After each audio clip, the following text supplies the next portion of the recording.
দানিলো বা সান্দ্রো নন, ব্রাজিলের বিশ্বকাপে দরকার থিয়াগো সিলভা। এবার এই দাবি উঠেছে এখন অনেক সমর্থকের কণ্ঠে। বয়স 41 পেরিয়ে 42 ছুঁই ছুঁই, তবুও অভিজ্ঞতা, লিডারশিপ আর ডিফেন্সিভ স্থিরতার কারণে আবারও আলোচনায় থিয়াগো সিলভা। কেননা নয়া কোচ কার্লো বলেছেন তার কাছে মুখ্য বয়স নয়, পারফরমেন্স। প্রশ্ন হচ্ছে, নতুন কোচ কার্লো কি এই অভিজ্ঞ ডিফেন্ডারকে আবারও রাখবেন? দানিলো সান্দ্রোদের রেখে সুযোগ দিবেন ডিফেন্সের আসল বসকে? সে আলোচনা নিয়ে থাকছে প্রতিবেদন। ইউরোপ থেকে এসেছেন ব্রাজিলের লিগে, তবে সেখানেও সুযোগ হচ্ছে না তেমন। এরপরেও কার্লো আনচেলত্তির নোটবুকে দানিলো অভিজ্ঞতার খাতিরে ডাকা হচ্ছে এই ডিফেন্ডারকে। ঘরোয়া লিগে ফুলব্যাকের দায়িত্বে কমই দেখা যায় দানিলোকে, তবুও কেন তাকে ডাকা আবার, সেই প্রশ্নের উত্তর অজানা অনেকের কাছে। আলেক্সান্দ্রোকে নিয়েও আছে বিতর্ক, তিনিও নেই আগের সেরা ফর্মে।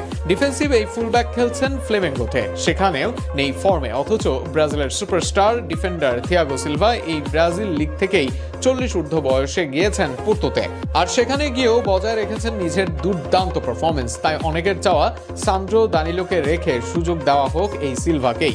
ব্রাজিলের ডিফেন্স নিয়ে যেমন প্রশংসার জায়গা আছে, আবার সেলেসাওদের ডিফেন্স নিয়ে সমালোচনা নতুন কিছু নয়। সাম্প্রতিক ম্যাচগুলোতে দেখা গেছে গুরুত্বপূর্ণ মুহূর্তে ডিফেন্সিভ ভুলের কারণে গোল হজম করেছে সেলেসাওরা। ক্রোয়েশিয়া ম্যাচে সেরকম ভুল করেন দানিলো। ফ্রান্স ম্যাচেও ডিফেন্ডারদের থেকে পাওয়া যায়নি সেরা পারফরমেন্স। এখানে অনেকেই মনে করেন দানিলো বা আলেক্সান্দ্রো যথেষ্ট অভিজ্ঞ হলেও নেতৃত্বের সেই উপস্থিতি নেই তাদের, যা বড় ম্যাচে দলকে সামলাতে পারে। এই জায়গাতেই থিয়াগো সিলভার গুরুত্ব সামনে আসে। তার পজিশনিং, গেম রিডিং এবং চাপের মুহূর্তে ঠান্ডা মাথা, এই গুণগুলো আজও বিশ্বমানের। চেলসিতে খেলতে খেলতেই তিনি প্রমাণ করেছেন বয়স শুধু একটা সংখ্যা মাত্র। বর্তমানেও খেলছেন ইউরোপের শীর্ষ ক্লাব পোর্তোতে। ইউরোপের সর্বোচ্চ লেভেলে খেলে এখনও তিনি দলের অন্যতম নির্ভরযোগ্য ডিফেন্ডার। টেকনিক্যাল কারণেও সিলভাকে দলে চাইবে ব্রাজিল ভক্তরা। কার্লো আনচেলত্তির কোচিং স্টাইল সাধারণত ব্যালেন্সড ও অভিজ্ঞতা নির্ভর। তিনি জানেন বড় টুর্নামেন্টে শুধু ট্যালেন্ট নয়, প্রয়োজন ম্যাচ ম্যানেজমেন্ট। সেই দিক থেকে সিলভা হতে পারেন পারফেক্ট ফিট, বিশেষ করে নকআউট ম্যাচে, যেখানে এক মুহূর্তের ভুলেই বিদায় নিতে হয় দলকে। আর সেখানেই সিলভা অভিজ্ঞতার জন্য হতে পারেন ব্রাজিলের এক গেম চেঞ্জার।